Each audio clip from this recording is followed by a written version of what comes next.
നിൻ തിരുസന്നിധിയിൽ ഞാനിന്നു കുമ്പിടുന്നു. നിൻ തിരുസന്നിധിയിൽ ഞാനിന്നു കുമ്പിടുന്നു. എൻ ക്രിയയാലല്ല നിന്റെയാൽ മാത്രം ഞാനിന്നു കുമ്പിടുന്നു. എൻ ക്രിയയാലല്ല നിന്റെയാൽ മാത്രം ഞാനിന്നു കുമ്പിടുന്നു. യേശു രാജാവിനു സ്തുതി, രാജാവിനു സ്തോത്രം, ഉന്നതങ്ങളിൽ സ്തുതി. സൃഷ്ടികൾ വാഴ്ത്തട്ടെ, ശുദ്ധർ വണങ്ങട്ടെ, ഉന്നതനാമേശുവേ. ആഴ്ചയിൽ നമുക്ക് എല്ലാവർക്കും കൂടി വരുവാനായിട്ട് സാധ്യമാകുന്ന ഒരു ദിവസമാണല്ലോ ഞായറാഴ്ച. ഒരുമിച്ചുള്ള നമ്മുടെ ആരാധനകളൊക്കെ നമുക്ക് അനുഗ്രഹത്തിനും ആത്മീയ പ്രചോദനത്തിനും ഒക്കെ കാരണമാക്കി കർത്താവ് തീർക്കുന്നു. അതോർത്ത് ദൈവത്തിന് സ്തോത്രം ചെയ്യുന്നു. എപ്പോഴും ഓർക്കാറുള്ളതുപോലെ ചടങ്ങുകളുടെ നിർവഹണത്തിന് വേണ്ടി നമ്മളിവിടെ കടന്നു വന്ന് മടങ്ങിപ്പോകുന്നവരാകാതെ കർത്താവ് നമുക്ക് ഓരോ ദിവസവും ചൊരിഞ്ഞു തരുന്ന അനുഗ്രഹീതമായ നല്ല അനുഭവങ്ങളെ ഓർത്ത് നമ്മുടെ കർത്താവിന് നന്ദി പറയുവാൻ വേണ്ടിയാണ് ദൈവം നമുക്ക് ഓരോ സുദിനങ്ങളും വേർതിരിച്ച് നൽകുന്നത്. അത് തിരിച്ചറിയുവാനും നമ്മുടെ കർത്താവിന് ആരാധന അർപ്പിക്കുവാനും ഒക്കെ കഴിയുന്നത് നിശ്ചയമായിട്ടും ഏറ്റവും ശ്രേഷ്ഠകരമായിട്ടുള്ള കാര്യമാണ്. ശാന്തമായിരുന്നു നമുക്ക് ആരാധിക്കാം, അതിനകത്ത് കുഴപ്പങ്ങളൊന്നുമില്ല. എങ്കിലും അതരമൊക്കെ തുറന്ന് ദൈവത്തിന് മഹത്വം കൊടുക്കുവാനായിട്ട് ശേഷിയുള്ള പ്രിയപ്പെട്ടവർ അത് ദൈവം മുൻപാകെ ചെയ്യുന്നത് നിശ്ചയമായിട്ടും ഏറ്റവും അനുഗ്രഹിക്കപ്പെട്ട കാര്യം തന്നെയാണ്. നമ്മുടെ ശരീരം കൊണ്ടും ദൈവത്തെ മഹത്വപ്പെടുത്തണം എന്നുള്ളത് കർത്താവിൻ്റെ വചനം നമ്മോട് ആവശ്യപ്പെടുന്നുണ്ട്. അതുകൊണ്ട് തന്നെ കരമടിച്ചും കരമുയർത്തിയും വാ തുറന്നു ദൈവത്തെ സ്തുതിച്ചുമൊക്കെ നമുക്ക് നമ്മുടെ ദൈവത്തെ മഹത്വപ്പെടുത്തുവാനായിട്ട് കഴിയും. ആരാധന എന്നുള്ളത് നമ്മൾ കാട്ടിക്കൂട്ടുന്ന എന്തെങ്കിലും പ്രകടനങ്ങളല്ല, നമ്മുടെ ജീവിതം തന്നെയാണ് ആരാധന. നിശ്ചയമായിട്ടും നമ്മുടെ മനോഭാവമാണ് ആരാധനയിൽ ഏറ്റവും അനിവാര്യമായിട്ടുള്ള ഘടകം. പക്ഷേ അങ്ങനെ എല്ലാവരും മൗനമായിട്ടിരുന്നു കഴിഞ്ഞാൽ ഈ അന്തരീക്ഷം തന്നെ വേറെ ഒന്നായി പോകും. അതുകൊണ്ട് തന്നെ നമ്മുടെ കാര്യങ്ങൾക്ക് വേണ്ടിയൊക്കെ നമ്മൾ കൈ ചലിപ്പിക്കാറുണ്ട്, കാല് ചലിപ്പിക്കാറുണ്ട്, ബുദ്ധി ഉപയോഗിക്കാറുണ്ട്, ശബ്ദമുയർത്താറുണ്ട്. ശബ്ദമുയർത്തേണ്ടവരുടെ പോലും നമ്മൾ ശബ്ദം ഉയർത്താതിരിക്കത്തില്ല. അവിടെയൊക്കെ നമ്മൾ വളരെ ഘനഗാംഭീര്യമായിട്ട് തന്നെ സംസാരിക്കും. പക്ഷേ അങ്ങനെയൊക്കെ ഇടപെടുന്നവർക്ക് ദൈവസന്നിധി വന്ന് എങ്ങനെയാണ് ഈ കുറ്റി പോലിരിക്കാൻ പറ്റുക എന്നുള്ളതാണ് ഏറ്റവും ശ്രദ്ധേയമായിട്ടുള്ള കാര്യം. പ്രിയപ്പെട്ടവരെ, നമ്മെ ഒരാഴ്ച നടത്തിയ ദൈവത്തോട് നന്ദി പറയാനായിട്ട് നമുക്ക് ആ നിലയിൽ ഒരു വിധേയത്വമില്ലെങ്കിൽ നമ്മുടെ ആരാധന കൊണ്ട് വിശേഷിച്ച് അർത്ഥമൊന്നും ഉണ്ടെന്ന് എനിക്ക് തോന്നുന്നില്ല. ഞാനിങ്ങനെ എന്തെങ്കിലുമൊക്കെ പറഞ്ഞ് നിങ്ങളെ ചാട്ടേ കയറ്റുമ്പോൾ നിങ്ങൾ 2 മിനിറ്റ് സ്തോത്രം പറഞ്ഞ് ആരാധന കൊടുത്ത് അതിനേക്കാൾ ഉപരി പറഞ്ഞ് ഒരു കാര്യം ചെയ്യിപ്പിക്കുന്നതിനേക്കാൾ നല്ലതാണ് നാം ഇവിടെ വരുമ്പോൾ ഇവിടെ വെളിപ്പെടുന്ന നാം അറിയുന്ന ദൈവ സാന്നിധ്യത്തോട് അറിഞ്ഞു പ്രതികരിക്കാനായിട്ട് കഴിയുക. ഹല്ലേലൂയ. അങ്ങനെ ഒരു ആരാധന ഇന്ന് പകലിൽ നമ്മുടെ ജീവിതത്തിൽ നിന്ന് ഉയരാൻ കർത്താവിൻ്റെ ആത്മാവ് കൃപ ചെയ്യട്ടെ. പറഞ്ഞുള്ള ആരാധനയേക്കാൾ ദൈവ സാന്നിധ്യം അറിയുമ്പോൾ നമുക്ക് അറിഞ്ഞു ദൈവത്തെ ആരാധിക്കുവാനായിട്ട് കഴിയുമ്പോഴാണ് നമുക്ക് ഒരുമിച്ച് നമ്മുടെ ദൈവത്തെ ആ നിലയിൽ മുൻവിധി കൂടാതെ തുറന്ന മനസ്സോടുകൂടി സ്തോത്രം ചെയ്യുവാനായിട്ട് പറ്റുക. അതുകൊണ്ട് തന്നെ നമ്മളിവിടെ ഇരിക്കുന്നത് വളരെ ചുരുങ്ങിയ നിമിഷങ്ങളാണ്.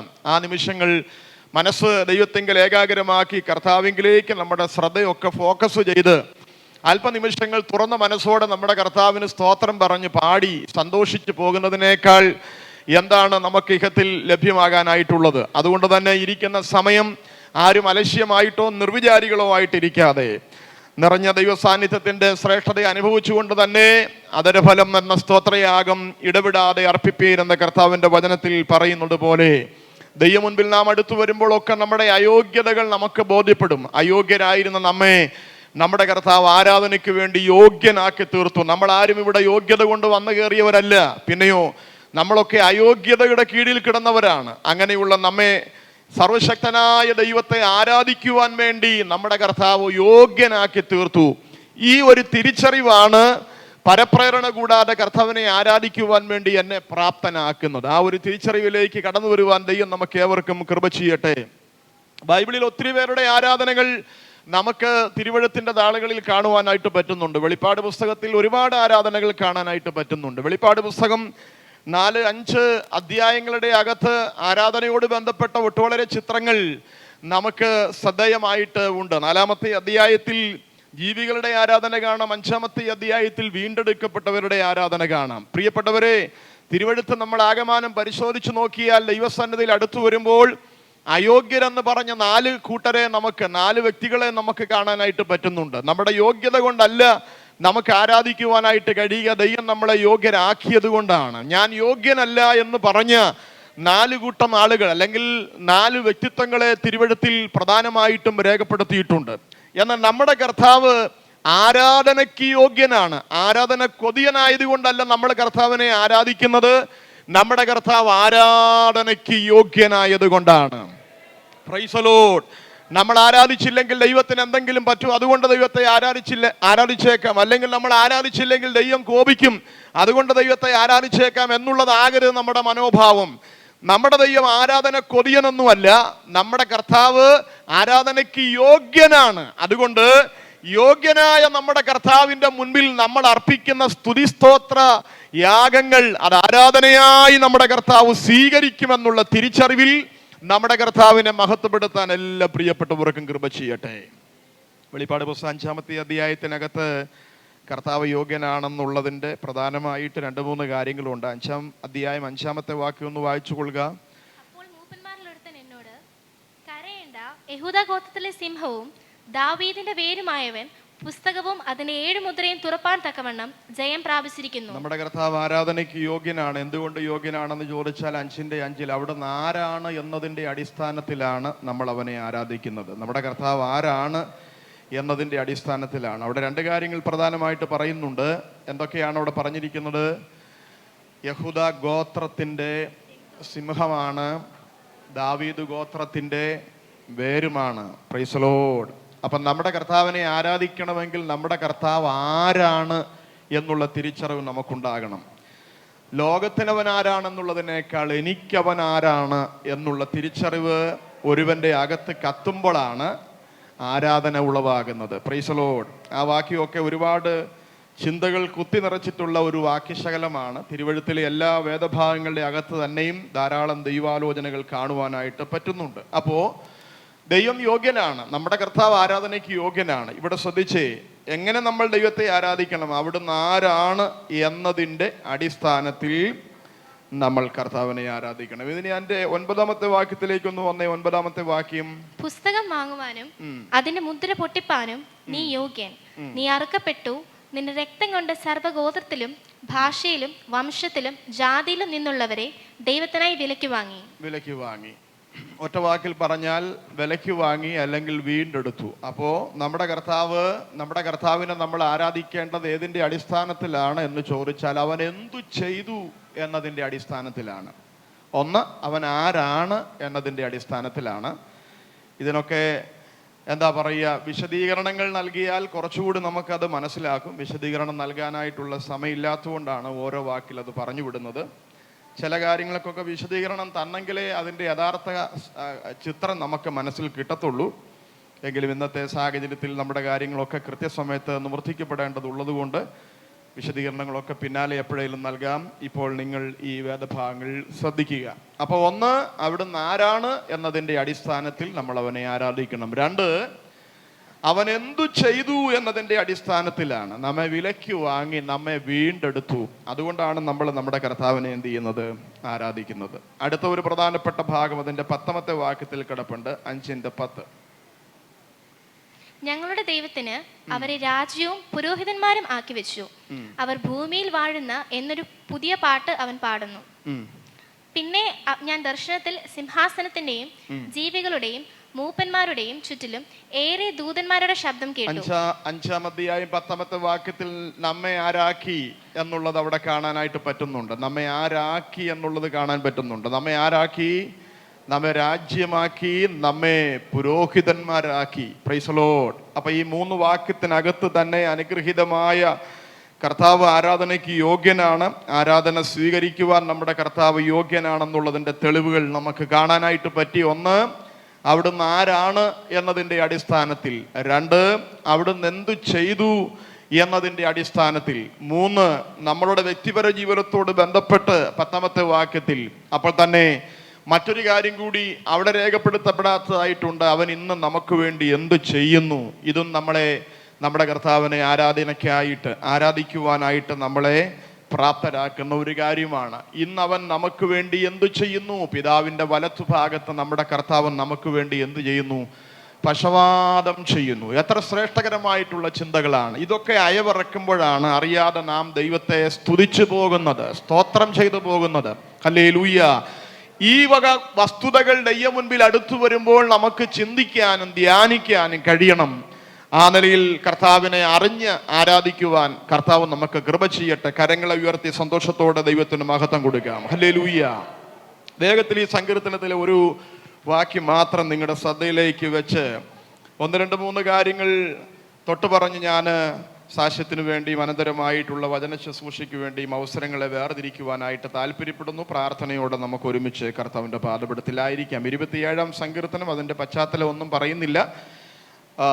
27ാം സങ്കീർത്തനത്തിൻ്റെ ഒരു വാക്യം, അതിൻ്റെ 14ാമത്തെ വാക്യം, അവസാനത്തെ വാക്യം. യഹോവയിൽ പ്രത്യാശ വയ്ക്കുക, ധൈര്യപ്പെട്ടിരിക്കുക, നിന്റെ ഹൃദയം ഉറച്ചിരിക്കട്ടെ. അനുഗ്രഹീതമായ ഒരു വാക്യശകലമാണ് നമുക്കിവിടെ കാണാനായിട്ട് പറ്റുന്നത്. യഹോവയിൽ പ്രത്യാശ വയ്ക്കുക, ധൈര്യപ്പെട്ടിരിക്കുക, നിന്റെ ഹൃദയം ഉറച്ചിരിക്കട്ടെ. വല്ലാതെ പ്രതിസന്ധികൾ പെരുകി വരുന്ന സന്ദർഭങ്ങളിൽ നമ്മുടെ കാലുകൾ, ആസാഫ് പറഞ്ഞതുപോലെ എൻ്റെ കാലുകൾ വഴുതി, എൻ്റെ കാലടികൾ ഏറെക്കുറെ വഴുതിപ്പോയി എന്ന ക്രമത്തിൽ ചിലയിടങ്ങളിലൊക്കെ നമ്മുടെ കാലുകളുടെ ഉറപ്പ് നഷ്ടപ്പെടാറുണ്ട്.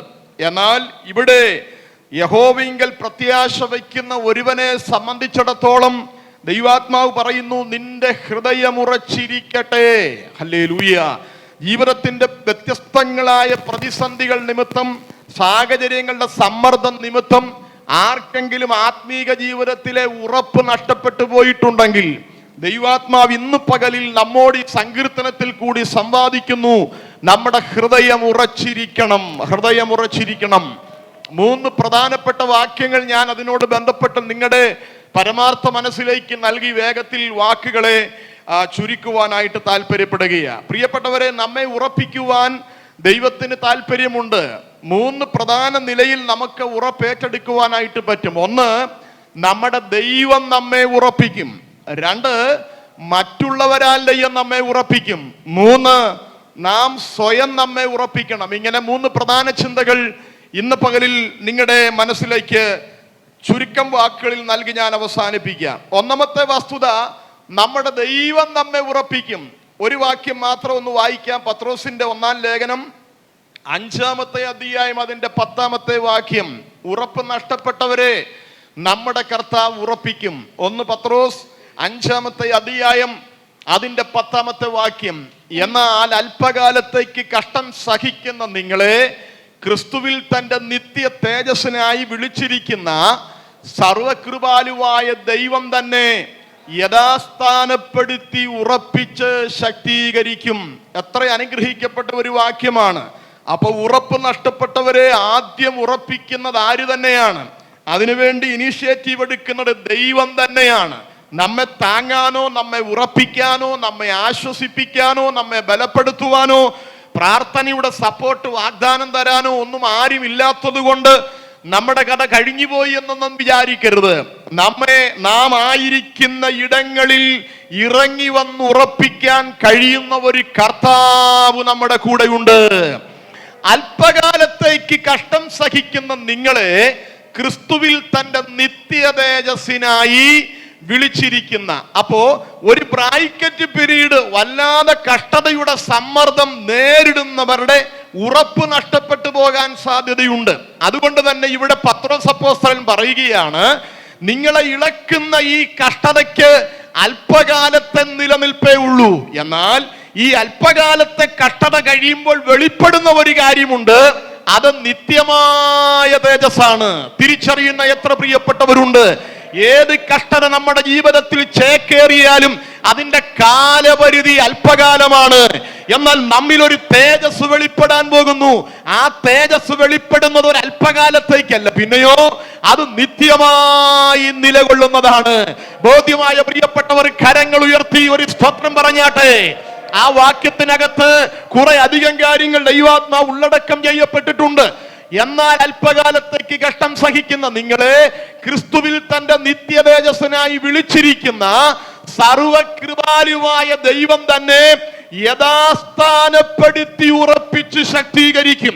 അപ്പൊ ഉറപ്പ് നഷ്ടപ്പെടാനുള്ള കാരണം കഷ്ടത മാത്രമല്ല, സ്ഥാനചലനം സംഭവിച്ചതുകൂടി നമ്മുടെ ഉറപ്പിനെ ബാധിക്കുന്നുണ്ട്.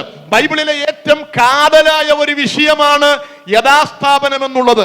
പല ഘട്ടങ്ങളിൽ നമ്മൾ അത് ചിന്തിച്ചിട്ടുണ്ട്, ധ്യാനിച്ചിട്ടുണ്ട്. ഞാൻ വീണ്ടും അത് ആവർത്തിക്കുന്നില്ല. സ്ഥാനചലനം സംഭവിച്ചവർക്കാണ് എന്താവശ്യമുള്ളത്? യഥാസ്ഥാപനം ആവശ്യമുള്ളത്. 85-ാമത്തെ സങ്കീർത്തനം അതിന്റെ 4-ാമത്തെ വാക്യം അനുഗ്രഹീതമായിട്ടുള്ള ഒരു ആലോചന നമുക്ക് തരുന്ന ഒരു വാക്യമാണ്. ഞങ്ങളുടെ രക്ഷയുടെ ദൈവമേ, ഞങ്ങളുടെ രക്ഷയുടെ ദൈവമേ, ഞങ്ങളെ യഥാസ്ഥാനപ്പെടുത്തണമേ, ഞങ്ങളെ യഥാസ്ഥാനപ്പെടുത്തണമേ, ഞങ്ങളോടുള്ള നിന്റെ നീരസം മതിയാക്കണമേ. അപ്പൊ ഇവിടെ ശ്രദ്ധിച്ചു നോക്കിക്കേ, സ്ഥാനചലനം സംഭവിച്ചവരോടുള്ള ദൈവത്തിന്റെ മനോഭാവം നീരസമാണ്. ഇസ്രായേൽ മക്കളെ സംബന്ധിച്ചിടത്തോളം ആക്കി വെച്ച ഇടത്തു നിന്നും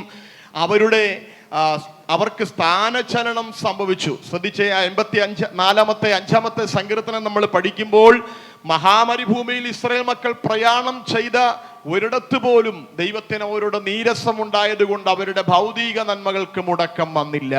പ്രൈസ് ദി ലോർഡ്. അപ്പൊ നീരസം ഉള്ളപ്പോഴും നമുക്ക് വേണ്ടതെല്ലാം ദൈവം തന്നുകൊണ്ടേയിരിക്കും. പക്ഷേ നീരസത്തിന്റെ കീഴിലാണ് നമ്മളെങ്കിൽ നിത്യതയിൽ നമുക്ക് ചേക്കേറാനായിട്ട് പറ്റത്തില്ല. ഇവിടെ പറയുന്നു, ഞങ്ങളെ യഥാസ്ഥാനപ്പെടുത്തണമേ, ഞങ്ങളോടുള്ള നിന്റെ നീരസം എന്ത് ചെയ്യണം? മതിയാക്കണമേ. അപ്പൊ ദൈവം നമ്മെ ഉറപ്പിച്ച് ശക്തീകരിക്കുന്നതിന് മുന്നോടിയായി ആദ്യം ചെയ്യുന്ന കാര്യം നമ്മെ യഥാസ്ഥാനപ്പെടുത്തും. ഇത് എഴുതിയ പത്രോസിനെ തന്നെ നമ്മുടെ കർത്താവ് എന്ത് ചെയ്തു? യഥാസ്ഥാനപ്പെടുത്തിയിട്ടാണ് അവനെ പിന്നാലെ ശക്തീകരിക്കുന്നത്. ബാക്കിയൊക്കെ നിങ്ങൾക്കറിയാം, അതുകൊണ്ട് ഞാൻ എടുത്തു വായിപ്പിക്കുന്നില്ല. അപ്പൊ ഒന്ന്, ദൈവം നമ്മെ ഉറപ്പിക്കും. ദൈവം നമ്മെ ഉറപ്പിക്കും. ഇനി രണ്ടാമത്തെ വസ്തുത, ലൂക്കോസിന്റെ സുവിശേഷം 22:32 അപ്പോസ്തല പ്രവൃത്തി 14:22 കൂടി വായിക്കാം. ഉറപ്പ് നഷ്ടപ്പെട്ടവരെ ഉറപ്പിക്കാൻ ദൈവം ഉപയോഗിക്കുന്ന രണ്ടാമത്തെ വഴി അപ്പോസ്തല പ്രവൃത്തി 14:22 പ്രാരംഭത്തിൽ വായിക്കാം. അപ്പോസ്തല പ്രവൃത്തി 14:22. ഞാനോ നിന്റെ വിശ്വാസം പോയി പോകാതിരിപ്പാൻ വിശ്വാസത്തിൽ നിലനിൽക്കണമെന്നും നാം അനേക കഷ്ടങ്ങളിൽ കൂടി ദൈവരാജ്യത്തിൽ കടക്കേണ്ടതാകുന്നു എന്നും പ്രബോധിപ്പിച്ച് ശിഷ്യന്മാരുടെ മനസ്സ് ഉറപ്പിച്ചു പോന്നു.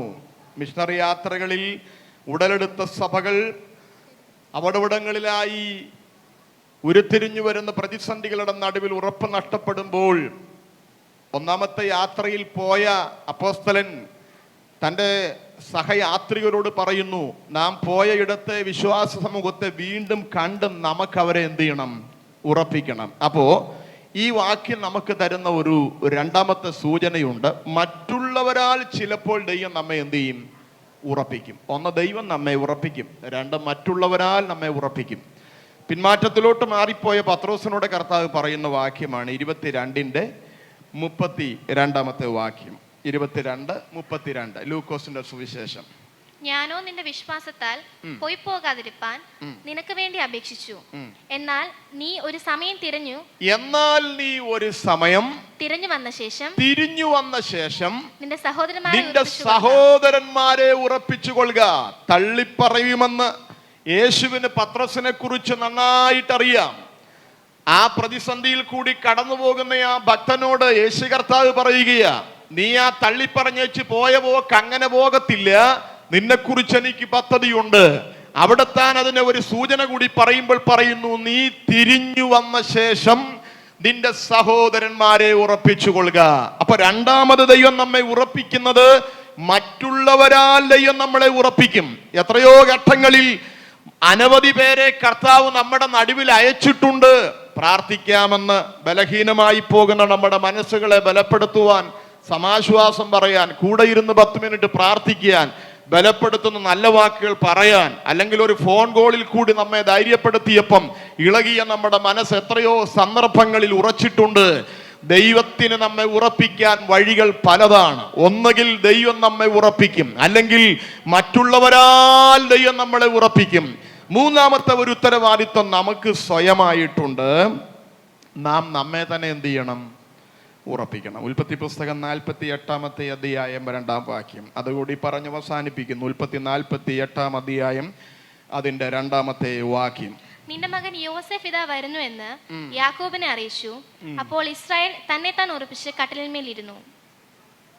യോസേഫ് തന്റെ അപ്പൻ ദീനമായി കിടക്കുന്നുവെന്ന വാർത്ത അറിഞ്ഞു. 1 വാക്യത്തിൽ നമ്മൾ അതാണ് എന്ത് ചെയ്യുന്നത് കാണുന്നത്. ആ 1 വാക്യം കൂടി ഒന്ന് വായിച്ചു. അനന്തരം യോസേഫ് നിന്റെ അപ്പൻ ദീനമായി കിടക്കുന്നുവെന്ന് വർത്തമാനം വന്നു. ഉടനെ അവൻ എന്ത് ചെയ്തു? മനശ്ശ എഫ്രൈം എന്ന 2 പുത്രന്മാരെയും കൂട്ടിക്കൊണ്ട് ചെന്നു. കണ്ടോ? അപ്പോ ഉത്തരവാദിത്തങ്ങളുടെ ബാഹുല്യത്തിന് നടുവിൽ നിൽക്കുന്ന യോസേഫിന്റെ കാതിൽ ഒരു വർത്തമാനം വന്നു. അപ്പൻ എന്ത് ചെയ്തിരിക്കുന്നു? ദീനമായി കിടക്കുന്നു. ഈ വാർത്ത കേട്ടപ്പം യോസേഫ് എടുത്ത നടപടിയാണ് നമ്മളിവിടെ കണ്ടത്. ഉടനെ തന്നെ അവൻ എന്ത് ചെയ്തു? മനശ്ശയെയും എഫ്രൈമിനെയും കൂട്ടിക്കൊണ്ട് ദീനമായി കിടക്കുന്ന അപ്പന്റെ അടുക്കലോട്ട് പോകുവാൻ വേണ്ടി പുറപ്പെടുകയാണ്. ഇനി 2 വാക്യം നമ്മൾ വായിക്കുമ്പോൾ, ഈ മകൻ അപ്പന്റെ അടുക്കലോട്ട് വരുന്നു എന്നറിഞ്ഞപ്പോൾ അപ്പൻ ചെയ്ത കാര്യമാണ് നമ്മൾ അവിടെ വായിക്കുന്നത്. നിന്റെ മകൻ യോസേഫ് ഇതാ വരുന്നു എന്ന് യാക്കോബിനെ അറിയിച്ചു.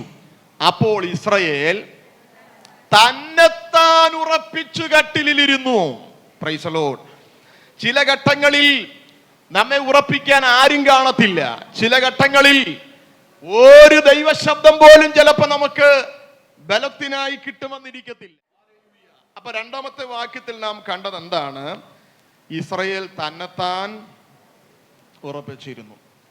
ഇതിനകത്തെ ദൂതുകൾ മാത്രം ശ്രദ്ധിക്കാതെ പ്രായോഗിക ജീവിതത്തോട് ബന്ധപ്പെട്ട് കുറെ കാര്യങ്ങൾ ഈ വേദഭാഗത്തിനകത്ത് കിടപ്പുണ്ട്. എന്താ പ്രായോഗിക ജീവിതത്തോട് ബന്ധപ്പെട്ട് കിടക്കുന്ന കാര്യം? അപ്പൻ ദീനമായി എന്ന് യോസേഫ് പറഞ്ഞപ്പോ എന്ത് ചെയ്തു? അപ്പനെ കാണാൻ ഉടൻ ക്ഷണത്തിൽ അവൻ എന്ത് ചെയ്തു? ഒരു നടപടി ഉണ്ടാക്കിയ. ക്ഷണത്തിൽ ഒരു നടപടി ഉണ്ടാക്കിയ. എത്ര പേർ ആ സെൻസിൽ മനസ്സിലാക്കുന്നുണ്ട്? ഒത്തിരി ഉത്തരവാദിത്തങ്ങളുടെ നടുവിൽ നിൽക്കുന്ന ആ മനുഷ്യൻ സ്വന്തം അപ്പൻ ദീനമായി കിടക്കുന്നു എന്നറിഞ്ഞപ്പം ആ ബദ്ധപ്പാടുകളുടെ ഇടയിൽ നിന്നും അപ്പനെ കാണാൻ വേണ്ടി പോകാൻ തീരുമാനിച്ചു. പ്രിയപ്പെട്ടവരെ, കുടുംബജീവിതത്തോട് ബന്ധപ്പെട്ട് നമുക്കറിയാം, കുടുംബത്തിൽ ഒരിക്കലും നിയമങ്ങളില്ല. കുടുംബത്തിൽ എപ്പോഴും കടപ്പാടുകളാണുള്ളത്. തിരിച്ചറിയാൻ പറ്റുന്ന എത്ര പ്രിയപ്പെട്ടവരുണ്ട്? 1 കൊരിന്ത്യർ ലേഖനം 7 അധ്യായം 3 വാക്യത്തിൽ പറയുന്നു, ഭർത്താവ് ഭാര്യയ്ക്കും ഭാര്യ ഭർത്താവിനും കടംപെട്ടിരിക്കുന്നത് ചെയ്യട്ടെ. അപ്പൊ കുടുംബത്തിനകത്ത് നിയമങ്ങളെക്കാൾ കൂടുതലുള്ളത് കടപ്പാടുകളാണ്. എത്ര പേർക്ക് തിരിച്ചറിയാൻ പറ്റുന്നുണ്ട്? അവിടെ 2 പേരുടെ കാര്യമേ പറയുന്നുള്ളൂ. ഭാര്യ ഭർത്താവിനും ഭർത്താവ് ഭാര്യയ്ക്കും. ബാക്കിയുള്ളവരുടെ ഒക്കെ ലിസ്റ്റ് ഇട്ടാൽ വേദപുസ്തകം നമ്മുടെ കയ്യിൽ ഒതുങ്ങത്തില്ല.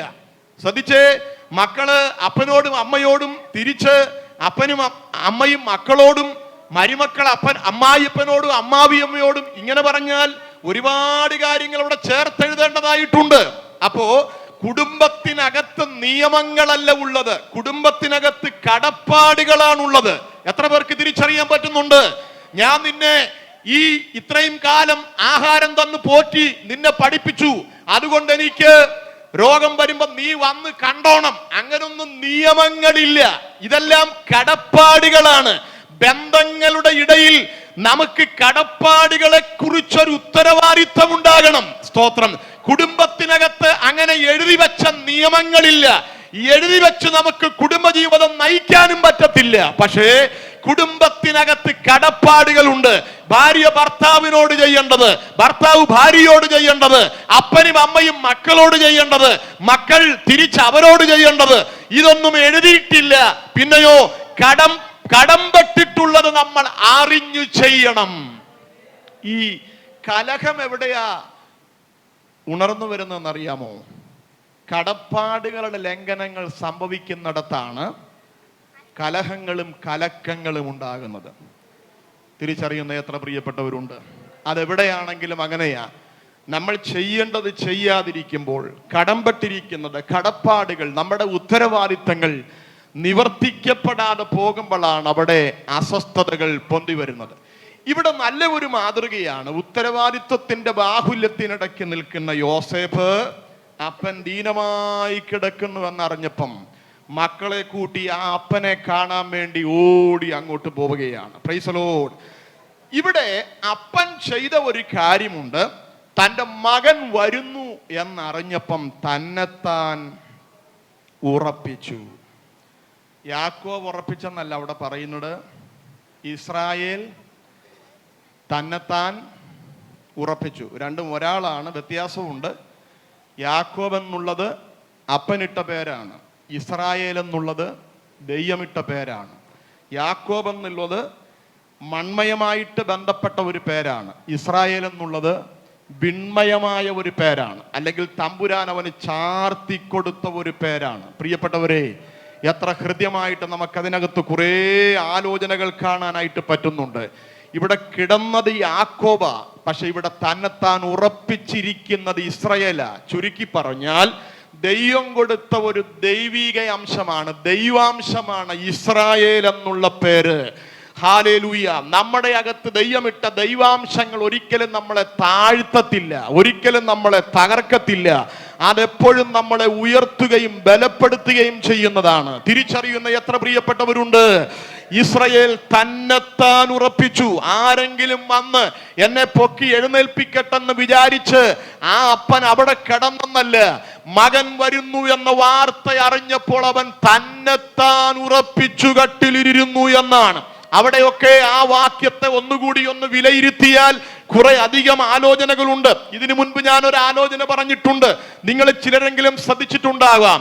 പ്രിയപ്പെട്ടവരെ, നമ്മെക്കുറിച്ച് കേട്ടിട്ടുള്ള നെഗറ്റീവ് വാർത്തകൾ കാണാൻ, കണ്ടുറപ്പിക്കാൻ വരുന്നയാളുകൾ അകത്തു വരുമ്പം കേട്ടത് കാണാൻ ദൈവം അവർക്കിടവരുത്തുകയില്ല.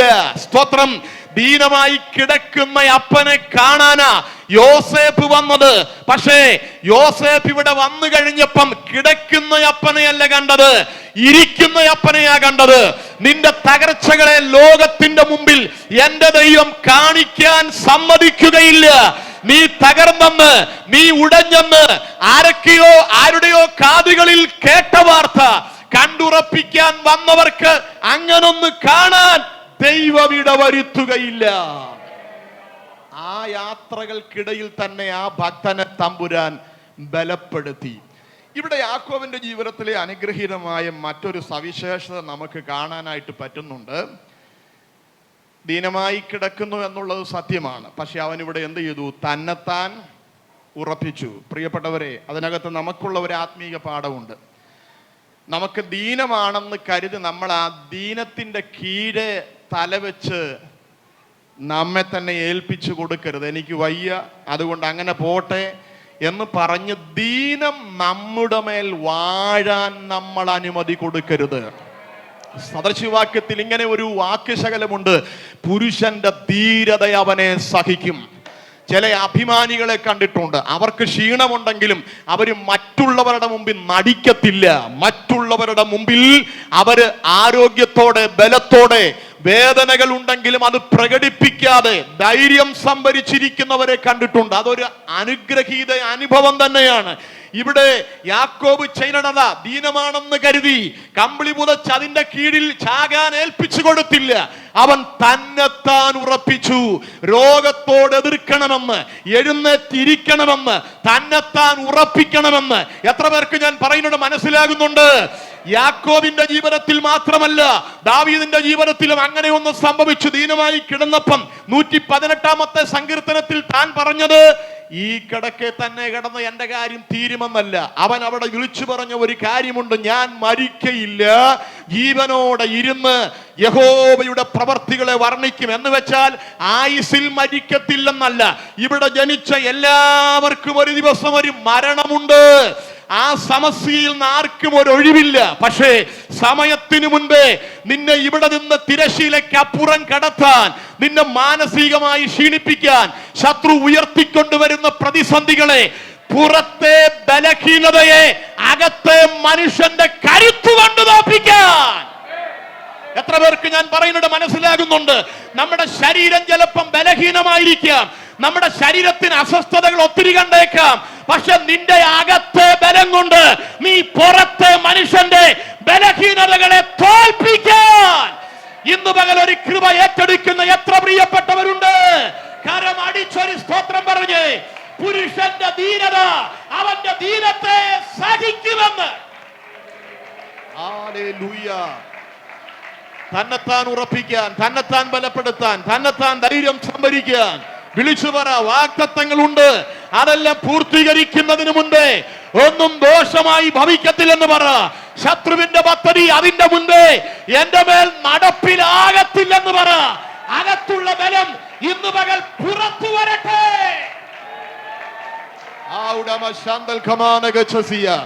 പ്രതിസന്ധികളുടെ കീഴെ തലവെച്ച് കിടക്കരുത്. അതിനോട് എതിർത്ത് നിൽക്കാൻ, അതിനോട് പോരാടാൻ, ആത്മബലം കൊണ്ട് എതിർക്കാൻ ചിലടത്തു നമ്മൾ എഴുന്നേൽക്കണം, ചിലടത്തു നാം തന്നെത്താൻ ഉറപ്പിക്കണം, ചിലടത്തു നാം തന്നെ നമ്മളെ എൻകറേജ് ചെയ്യണം. ഹല്ലേലൂയ. ആരാണ്ട് വന്ന് ബലപ്പെടുത്തട്ടെ, ആരാണ്ട് വന്ന് പ്രാർത്ഥിക്കട്ടെ, ആരാണ്ട് എന്നെ വിളിച്ച് ധൈര്യം പകരട്ടെ എന്ന് പറഞ്ഞിരിക്കരുത്. ചിലയിടത്ത് സ്വയം നാം അത് ചെയ്തേ പറ്റൂ. ഹല്ലേലൂയ. കൂടെ നിന്ന 600 പേർ ഒറ്റയടിക്ക് കാലുമാറിയപ്പോ 1 ശമൂവേൽ 30:6 ദാവീദ് എന്തു ചെയ്തു? ദാവീദോ തന്റെ ദൈവമായ യഹോവയിൽ ധൈര്യപ്പെട്ടു. ഒരു വേഷനിൽ കൊടുത്തിരിക്കുന്നത് എൻകറേജ്ഡ് ഹിംസെൽഫ് എന്ന്. അവൻ അവന്റെ തോളെ തട്ടി പറഞ്ഞു, അങ്ങനെ വിട്ടുകൊടുക്കരുതടാ, നീ ധൈര്യപ്പെട്ടിരിക്കുക. കൂടെ നിന്നവൻ കാലുമാറിയാലും നിന്റെ കൂടെ കളത്തിൽ ഇറങ്ങി നിൽക്കാൻ ഒരു കർത്താവുണ്ട്. സ്വന്തം തലയിലോട്ട് വേറെ ഒരാളുടെ കൈ വരാൻ നോക്കിയിരിക്കാതെ സ്വന്തം ചുമലിലോട്ട് കൈവച്ച് പറ, നീ വിട്ടുകൊടുക്കരുത്, നീ ബലപ്പെട്ടിരിക്കുക, നീ ധൈര്യപ്പെട്ടിരിക്കുക. വാഗ്ദത്തം എത്ര കേട്ടത്, എത്ര ആരാധനയിൽ സംബന്ധിച്ചത്, എത്ര പ്രാർത്ഥനയിൽ സംഭവിച്ചത്, അതിനകത്തൊക്കെ ദൈവം പകർന്ന വചനം, ആലോചന ഒക്കെ പ്രതിസന്ധിയിൽ ഉച്ചരിച്ചുകൊണ്ട് ഇന്ന് പകൽ ബലപ്പെടാൻ പരിശുദ്ധാത്മാവ് ചിലരോട് ഇന്ന് പകൽ ആലോചന പറയുകയാണ്. നിന്റെ അകത്ത് ഉടച്ചിലേക്കാത്ത ഒരു സ്ട്രോങ് ആയിട്ടുള്ള ഒരു മനുഷ്യനുണ്ട്. അകത്തെ മനുഷ്യൻ എന്ന് പറയും. പനി പിടിച്ചത് പുറത്തെ മനുഷ്യനല്ലേ? ഹല്ലേലൂയ. ശ്വാസം മുട്ടൽ പുറത്തെ മനുഷ്യനല്ലേ? ഹല്ലേലൂയ. ബാക്കി ഏത് രോഗവും എന്തുമാകട്ടെ, ബിപിയും കൊളസ്ട്രോളും ഒക്കെ വന്നത് പുറത്തെ മനുഷ്യനല്ലേ? എന്നാൽ ഇതൊന്നും കേറി പിടിക്കാത്ത ഒരകത്തെ മനുഷ്യൻ നിന്റെ അകത്തുണ്ട്. ആ മനുഷ്യന്റെ ബലം കൊണ്ട് പുറത്തെ പരിമിതികളെ തോൽപ്പിക്കാൻ എത്ര പേര് കർത്താവിന്റെ കരത്തിലേക്ക് ഏൽപ്പിക്കും? അതാണ് ഇവിടെ സംഭവിച്ചത്. അവൻ വിട്ടുകൊടുത്തില്ല, തന്നെത്താൻ ഉറപ്പിച്ചു. കട്ടിലിന്റെ മേൽ ദീനത്തിന്റെ കീഴെ തലവെച്ച് കിടന്ന് മരണത്തിനായിട്ട് ഏൽപ്പിച്ചില്ല. സ്വതവേ ധൈര്യം സംഭരിച്ച് തന്നെത്താൻ ഉറപ്പിച്ച് കട്ടിലിൽ ഇരുന്നു. സ്തോത്രം. നമ്മുടെ മനസ്സിന്റെ ബലം നഷ്ടപ്പെട്ടാൽ ഇതൊന്നും നടക്കത്തില്ല. ഞാൻ എൻ്റെ വാക്കുകളെ ചുരുക്കട്ടെ. ഇവിടെ തന്നെത്താൻ ഉറപ്പിച്ചുകൊണ്ട്, പുള്ളി തന്നെത്താൻ ഉറപ്പിച്ചുകൊണ്ട് എന്തുണ്ടായി? 2 ചാപ്റ്റർ കൂടി പുള്ളിക്ക് ജീവിക്കാൻ ദൈവം അവസരം കൊടുത്തു. പിടികിട്ടുന്നുണ്ടോ? നമ്മൾ നേരെ തിരിച്ചാ. ഞാൻ ഉൾപ്പെടെ നമ്മൾ പലപ്പോഴും പറയുന്ന ഇത് മിക്കവാറും എന്നെയും കൊണ്ടേ പോകുള്ളെന്നാ തോന്നുന്നേ. സ്വോത്രം. പക്ഷെ ഇവിടെ യാക്കോബ് തന്നെത്താൻ ഉറപ്പിച്ചത് കൊണ്ട് എന്തുണ്ടായി? കൊച്ചുമക്കളെ അനുഗ്രഹിക്കാൻ, ബാക്കി 12 മക്കളെ, 13 മക്കളെ അനുഗ്രഹിക്കാൻ, ദീനയുടെ കാര്യം പറയുന്നില്ല, 12 മക്കളെ അനുഗ്രഹിക്കാൻ ആ മനുഷ്യന് സുബോധം കൊടുത്ത ദൈവം 2 ചാപ്റ്റർ കൂടി അവനെ ആയുസോടെ ഇരുത്തി. വായി തോന്നുന്നത് എന്തെങ്കിലും പറയുകയല്ല, കനത്ത ശബ്ദത്തിൽ കൃത്യമായി അവരോടുള്ള പ്രവചന ദൂത്, അവരോടുള്ള ഭാവി പറയാൻ എന്റെ ദൈവം അവനെ ബലപ്പെടുത്തിയത് സ്തോത്രം. ഈ വസ്തുതയുടെ അടിസ്ഥാനത്തിലാണെന്ന് ഞാൻ കരുതുകയാ. ഹല്ലേലൂയ. വയ്യ ഞാൻ തീരുമെന്ന് പറഞ്ഞെങ്കിൽ ഒരുപക്ഷെ യോസേഫ് അടുത്തു വന്ന് കാണുമ്പോൾ തന്നെ പുള്ളിയുടെ കാര്യങ്ങളെല്ലാം തീർന്നു തന്നെ. പക്ഷേ തന്നെത്താൻ ഉറപ്പിച്ചവന് തമ്പുരാൻ ചിലത് നീട്ടിക്കൊടുത്തു, ആയുസ് നീട്ടിക്കൊടുത്തു, ആരോഗ്യം നീട്ടിക്കൊടുത്തു. ചിലരെ കൂടെ അനുഗ്രഹിക്കാൻ, ചിലരെ കൂടി ഒന്ന് ബ്ലസ് ചെയ്യാൻ ദൈവം നമുക്ക് ആയുസ് ദൈർഘ്യമാക്കി തരണമെങ്കിൽ നമ്മുടെ അകത്തെ മനുഷ്യന്റെ ബലം കൊണ്ട് പുറത്തെ പരിമിതികളെ ജയിക്കാൻ എത്ര പ്രിയപ്പെട്ടവർ ഇന്ന് കർത്താവിന്റെ കരത്തിലേക്ക് ഏൽപ്പിക്കും. പ്രതിസന്ധികളൊക്കെ നമ്മുടെ കാലുകളെ ഇളക്കിക്കളയാം, പക്ഷേ ദൈവം നമ്മെ ഉറപ്പിക്കും. മറ്റുള്ളവരെ കൊണ്ട് ദൈവം നമ്മളെ ഉറപ്പിക്കും. മൂന്നാമത്തെ കാര്യം, നാം ചില ഘട്ടങ്ങളിൽ തന്നെത്താൻ ഉറപ്പിക്കണം. ദാവീദിന്റെ സങ്കീർത്തനത്തിലൊക്കെ നമുക്ക് കാണാൻ പറ്റും. എൻ്റെ മനസ്സേ എന്ന് പറഞ്ഞുകൊണ്ട് താൻ തന്നെ തന്നെ ധൈര്യപ്പെടുത്തുന്ന വാക്കുകൾ, തന്നോട് തന്നെ സംസാരിക്കുന്ന വാക്കുകൾ. ഈ പകലിൽ ദൈവം നമ്മോട് പറയുന്നു, ചില ഘട്ടങ്ങളിൽ നാം തന്നെ ബലമേറ്റെടുക്കണം, നാം തന്നെ നമ്മെ ഉറപ്പിക്കണം. യേശു രാജാവിനു സ്തുതി, രാജാവിനു സ്തോത്രം, ഉന്നതങ്ങളിൽ സ്തുതി. സൃഷ്ടികൾ വാഴ്ത്തട്ടെ, ശുദ്ധർ വണങ്ങട്ടെ, ഉന്നതനാ